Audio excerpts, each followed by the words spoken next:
action. Let us all stand and let's forehead and let's pray.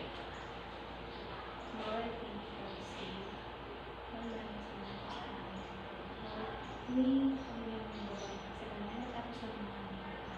Lord, bigyan mo kami ng sapat na kalam. Mas lalo kung ako mga estudyante ng sa ganun, naiintindihan nila ang aking mga tutulog. Ganun din po ako pagpagtulong, Lord. Bigyan mo po ako ng mahabang pasensya na sa langit. Tapos namin ang aming pag-aaral ng Husay. Ito po ang aming samantalan sa pangalan ng Jesus. Amen. So before you sit, kindly pick up the pieces of paper under your chair and sit properly, okay? So, good morning again, class.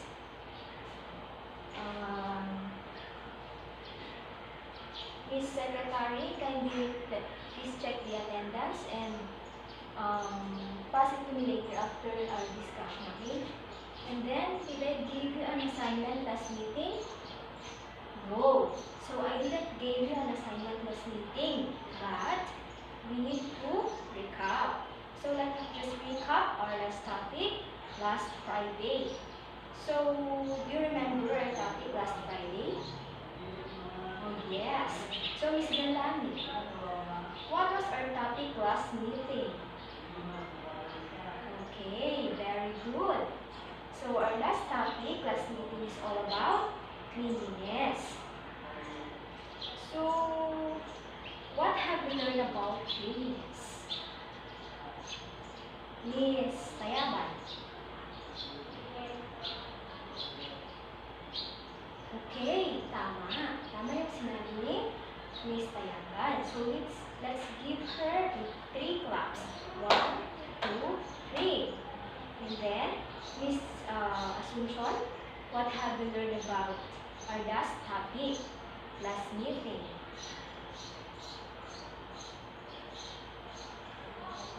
Okay, tama. Tama yung sinabi ni Miss Asuncion. So, let's give her a 3 clap. 1, 2, 3. So before we proceed, I want you to know, and I want to share my classroom rules and regulations. First, turn your phone. So, turn your phone na silent mode. Ayokong may makikita ko mamaya na nagsasalpon sa inyo ang mga tuturo ko, okay? And then, if you go out, just raise your hand and say, "Excuse me, ma'am." Naintindihan ba, class? And then, when you ask a quiz questions or clarifications, just raise your hand, okay? And class, please, don't be answer in chorus kasi hindi ko maintindihan, okay? So, yan. So, we want to play a games. Wow! So, all of you are very interested to play games. So, are you familiar with the games? Photo puzzle? No? You're not familiar with this game? So, ngayon, malalaman nyo kung ano yung mga yan. So, eto, I will group you into 2. This will be a group 1 and this will serve as group 2. Okay, I will give you a envelope that it contains the puzzle, okay, the photo. So you arrange the pictures, and afterwards, if you finish to arrange the pictures, you can clap your hands para ma-identify ko kung sino unang matapos. Then after pagka-clap, ibigay niya lang sa akin. Tapos, ako na lang mag-place dito sa harapan. And then, yung mananalong grupo, the group winner will get a plus 5 points. Then, I will give you 3 minutes to finish that task. So, group 1 and then group 2.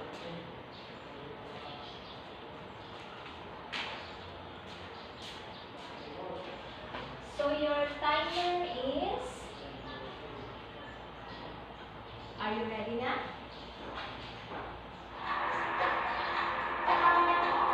Starts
the time.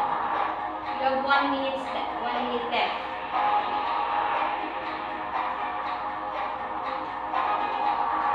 Okay, tapos na.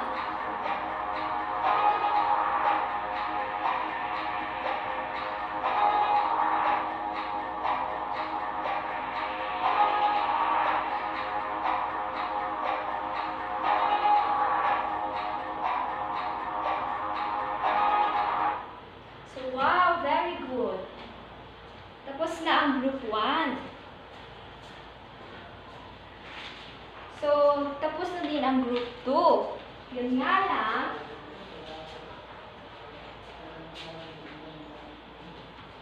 hindi pa natapos ang group 2. So, ang nanalo is group 1. Kasi sila yung mas naunang nakamunang puzzle. Yung group 2 naman, hindi na tinapos. Meron pa naman silang 9. Kaso, hindi pa natapos. So, group 1 will get the 5 points. And group 2 will get the 2 points. So, very good. So, based on the photo that, based on the game that we played, what would be our topic for today, class?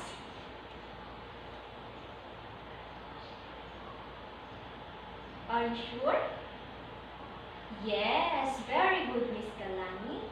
So our topic for today is all about proper hygiene.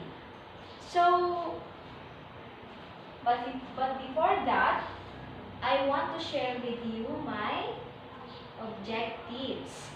So at the end of the lesson, you, as the students, should be able to define what is hygiene, demonstrate the ways on how to maintain the different kinds of hygiene, and lastly, appreciate the importance of hygiene. So ano nga ba ang pumapasok sa mga utak nyo pag sinasabi natin ng hygiene? Anyone from the class? Wow! Very good, Miss Tayaban. Anyone who can give the idea about ano ang pumapasok sa utak nyo kapag naririnig natin ng hygiene? So, tama. Tama yung sinabi din ni Miss Asuncion. So, take your seat, Miss Asuncion. So, personal hygiene. Personal hygiene is a practice to keep ourselves clean, maintain good health, and stay from sickness or diseases. No? Ito yung mga ginagawa natin para mapanatili natin ang kaayusan at magandang pangangatawan. Siyempre, kung mayroon kang proper hygiene, mas gugustuhin ka ng mga tao, di ba? Kasi wala kang amoy, hindi ka bigyo tignan, malinis ka sa katawang tignan. So, mas gugustuhin ka din ng tao kapag mayroon kang proper hygiene. Next,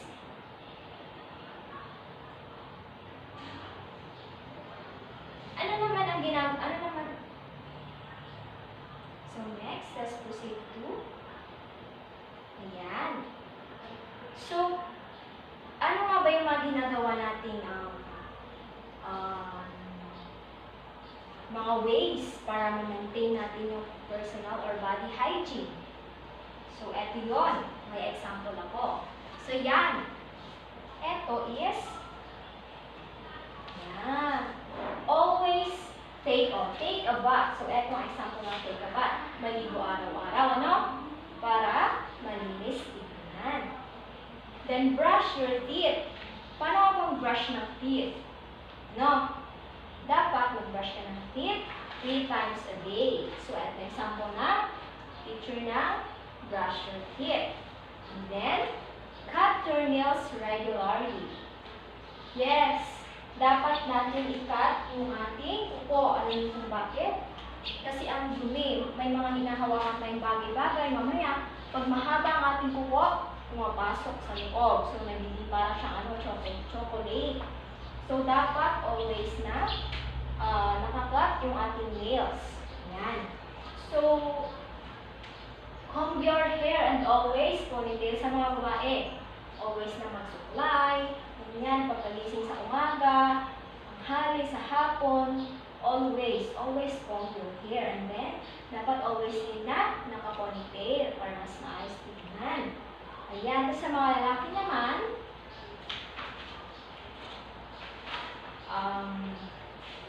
trim your hair regularly. Mas maganda tignan sa mga lalaki pag hindi long hair. Mas malinis tignan yung kanilang ulo. Tsaka mas gwapong tignan pag nakatrim yung buhok, hindi yung long hair. Kasi dapat ang long hair lang dapat is pang babae. No? Kasi babae, di ba? Pag sa lalaki naman, always dapat na nakatrim. Ano? So, next, proceed tayo sa food hygiene. Ayan. Ano nga ba itong food hygiene na to? So, food hygiene, it is the practices that prevent microbial contamination of food and also prevents infestation by pests. Ito naman yung mga ginagawa natin para hindi madapuhan yung mga kinakain natin, para maging malinis yung kinakain natin, hindi maluwan ng bacteria yung pagkain natin. So, paano ba natin ma-maintain yung ayan.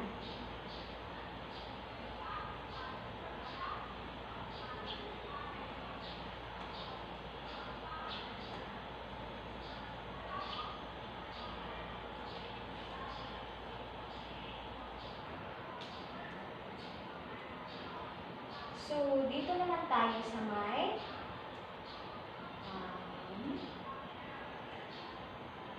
environmental hygiene. So, ano naman yung environmental hygiene? Makinig kayo, kasi mamaya may papanood ako sa inyo. Ano? I will show you a video para environmental hygiene. So, environmental hygiene is maintaining a good environment by cleaning. Yan. Cleaning. Sa paglilinis ng paligid, sa community, ganyan. And then, encompasses effective cleaning of surface. Dapat mag-spray sa surfaces para matanggal yung para maging malinis ang ating environment. Ayan. The next,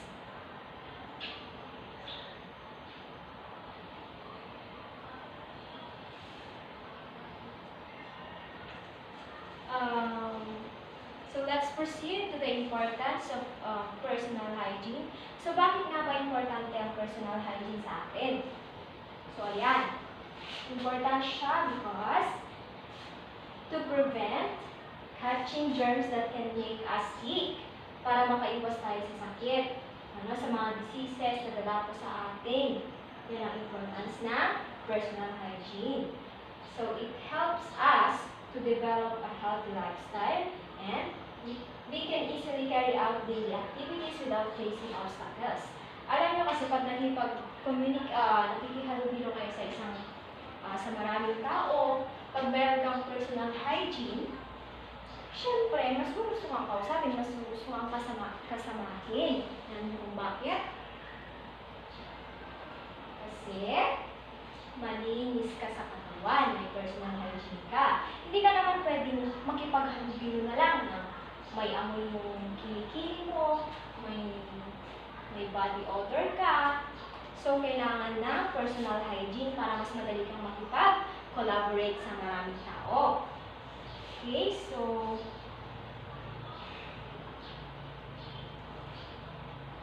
yan. Ano naman ang importansya ng food hygiene? Bakit? Bakit napaka-importante ng food hygiene? Okay, Miss Kelani? Okay, to avoid the spread of bacteria. Ano pa?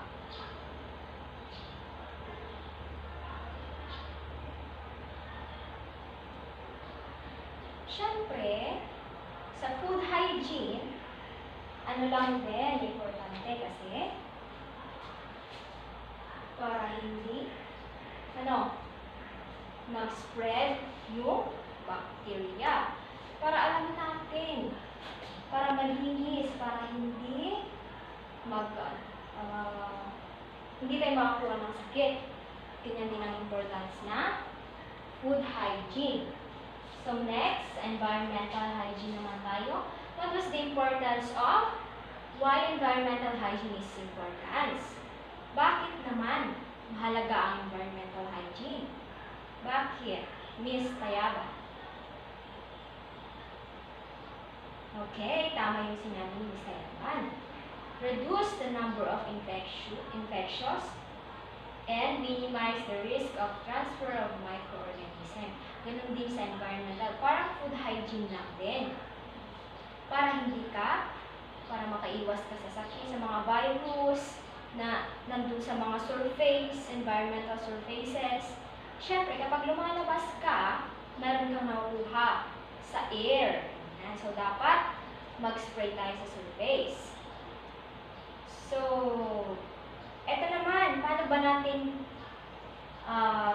natin ginagawa? So, what was the proper ways to maintain our hygiene? Ikaw, Miss Kalani, anong ginagawa mo mga ways para maintain yung personal hygiene mo? Yan. Tama yung sinabi ni Miss Kalani. So una, pinakita ko na kanina to pero ulitin ko pa rin. So, ayan. Take a bath. Ayan. Example natin ay yung baby. Take a bath. Okay, next. Always ka dapat maligo. Kasi alam kung bakit. Para hindi ka layuan din ng mga tao. Para malinis kang tignan. 1. Ayan, brush your teeth. Ayan, napaka-importante yung pag-brush ng teeth. Alam mo kung bakit? Kasi lagi kang nakikalo sa mga tao. Yan, hindi mo maiwasan. Mamaya, maamoy niya rin yung bad breath. So, ibuli ka. So, need mo na mag-brush ng teeth. Ayan naman para pag may kadate ka, pag may kadate ka, hindi naman nasa-turn off sa'yo yung kadate mo. So, dapat brush your teeth 3 times a day. So, next, wear clean and iron clothes. Magdamit ka ng maayos na damit. And then, yung hindi naman na hinahabol ng plancha. Okay? Naiintindihan ba, class? Ito, get your nails trimmed regularly. Dapat yung mga kuko natin malinis. Kung pang-fashionista ka naman, it's okay lang na mahaba yung kuko mo kasi pang-fashion ka na eh.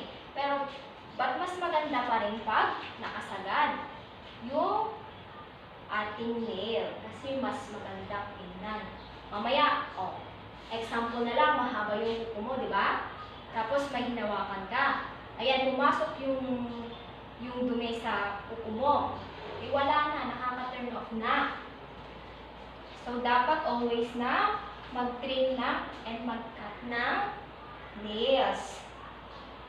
So, next, comb your hair and get trimmed regularly. Sa mga babae, always dapat na magsuklay, para magandang tignan sa katawan. Sa mga lalaki naman, always na magpakat, magpa-trim ng buhok. Kasi, hindi naman kayo babae para magpahaba ng buhok. Ayan. So, mas malinis din tignan ang lalaki pag trim yung buhok, hindi yung mahaba. Okay? Naiintindihan mo, class? So, let's proceed to environmental hygiene.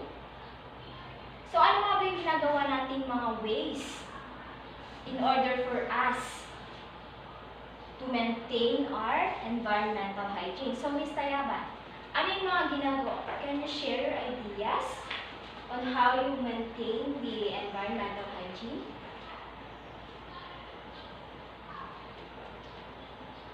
Okay. Tama yung sinabi ni Ms. Tayaban. Ikaw naman, Dalangin.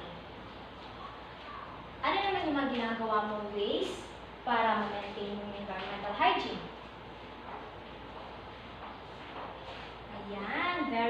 Miss Galani. So, tama yung sinabi nilang dalawa. So, environmental hygiene. So, ito yung mga ginagawa natin ways para ma-maintain natin itong environmental hygiene na to. So, una, clean surroundings. Ayan, maglinis sa kapaligiran. Plant trees. Ayan. Kung isa kang mapagmahal na tao sa bayan o sa community, eto muna ka lang mag-plant ng trees. Mag-attend ka sa mga tree planting para makatulong ka sa environmental hygiene natin. And ano pa? The third one is conserve water. Yan, huwag magsayang ng tubig. Kasi kapag naka-open yan, yung mga kanal-kanal, mapupuno yan kapag, di ba? Pag naka-ano yung tubig, pag naka-open. So, always na mag-conserve tayo ng water. Then, make sure your waste goes to the right place. Ayan. Kung kaya naman natin mag-segregate ng basura, why not? Mag-segregate ka ng basura, no? Plastic, plastic, ganyan. Papel, papel. Always tayo dapat mag-segregate. Then, ayan, let's proceed to food hygiene. Ano naman ang ginagawa nyo para ma-maintain yung food hygiene na to? So, Miss Asuncion, can you share your ideas on how, kung ano yung mga bagay na ginagawa mo, kung ano yung mga ways na ginagawa mo in order to maintain your food hygiene? Okay, tama. Tama yung sinabi ni Miss Asuncion. So, ayan, clean. Always keep yourself and work areas clean. Ano? Linisan mo. Linisan yung mga kitchen. Ayan. Para malinis yung food, syempre. Linisan yung mga... Pag after mo gamitin and before mo gamitin, dapat maglinis ka. Ano? In order to maintain the food hygiene. Tapos, ayan, keep raw meat, vegetables away from other foods. Yung mga raw foods and cooked na foods, i-separate natin. Alam niyo kung bakit? Kasi yung mga raw materials, raw foods na yon, may mga bacteria yon, may mga bacteria. Eh, pag tinabi mo siya sa cooked foods naman, eh di wala na, mahahalwa ng bacteria yung pwedeng ilipat yung bacteria sa cooked foods. Yun, nagaling sa raw foods. So, ayan. Sanitize kitchen tools. Ayan. Mag-sanitize tayo ng kitchen tools before and after natin gamitin. Then, kasi alam niyo kung bakit, hindi mo alam, may mga malalagay na bacteria. Then, pag gagamitin mo yun, kasi susubong mo, kunyari, yung kutsara, hindi mo na-sanitize. So, ano pwedeng mangyari sa'yo? Miss Galani, ano pwedeng mangyari sa'yo? Yun. Tama yung sinabi ni Miss Galani. So, dapat natin i-sanitize yung mga kitchen tools para hindi tayo makakuha ng sakit, para makaiwas tayo ng sakit, ng mga diseases na galing sa bacteria. So, ayan. Wearing of PPEs. Pag magluluto ka ng pagkain mo, always kang mag-wear ng PPEs. Ano nga ba yung PPEs na mga yon? Apron, hairnet, yan. Ano pa? Miss Galani, ano pa? Ayun, very good. So,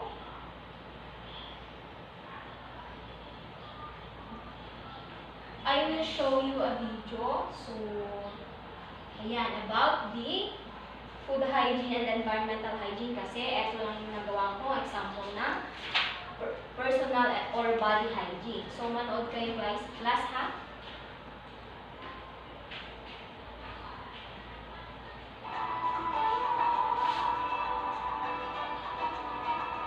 So, ayan, food hygiene. Correct food storage. O dirty kitchens, dapat linisan yan, ano? Para hindi tayo makakuha ng bacteria, para makaiwas tayo sa sakit. O, keep kitchen clean. Ayan.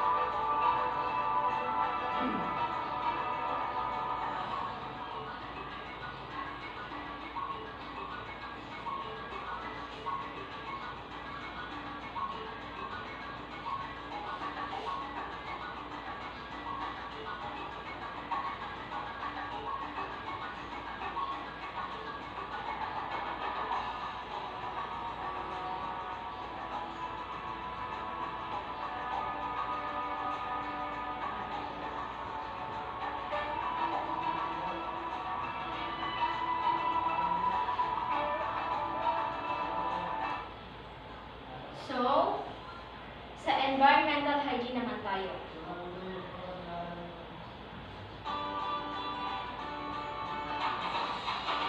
Different ways to keep our environmental clean. Plant trees and landscapes. Conserve water. Follow the 3 R's. Ano nga ba yung 3 R's na yon? Ha? Reduce, reuse, and recycle.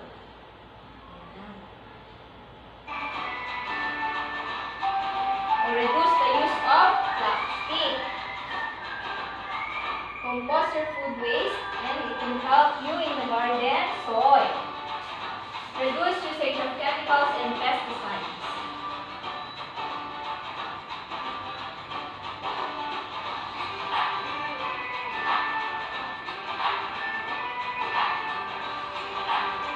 Munag kayo mabuti class kasi magpapag-quiz ako mamaya galing dito sa ating discussion.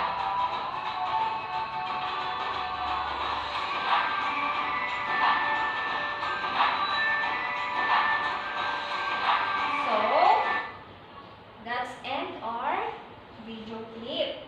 So next, let's proceed to the group activity. So I will group you into 2. This will serve as group 1 and this will be the group 2. So, yan. So, demonstrate the proper ways to maintain body hygiene, food hygiene, and environmental hygiene. Yan. So, here is the rubrics. Yan. Content. 25 score. 20 and 15. So, ito yung mechanics and rubrics natin susundan. No?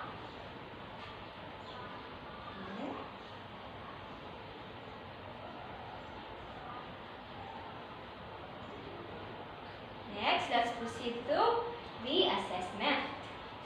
Yan. So, bring out 1/4 sheet of paper and answer the following questions. This is identification. So you have just, you need to identify what is being asked here in the assessment. So bring out 1/4 or any type of papers. Then answer these questions. Okay.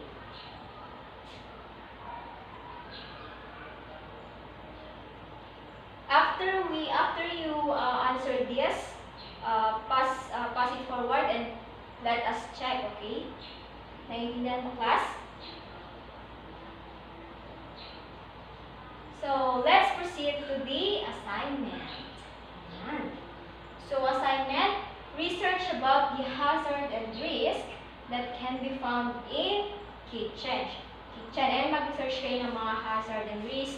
I-identify nyo kung ano yung mga hazard and risks na makikita sa kitchen. And enumerate those hazard and risks. So, that's all. So before you go home, kindly please clean our room before you leave, okay? Especially do the cleaners. Stay and clean our room before we leave. So let's call it a day. Goodbye and take care.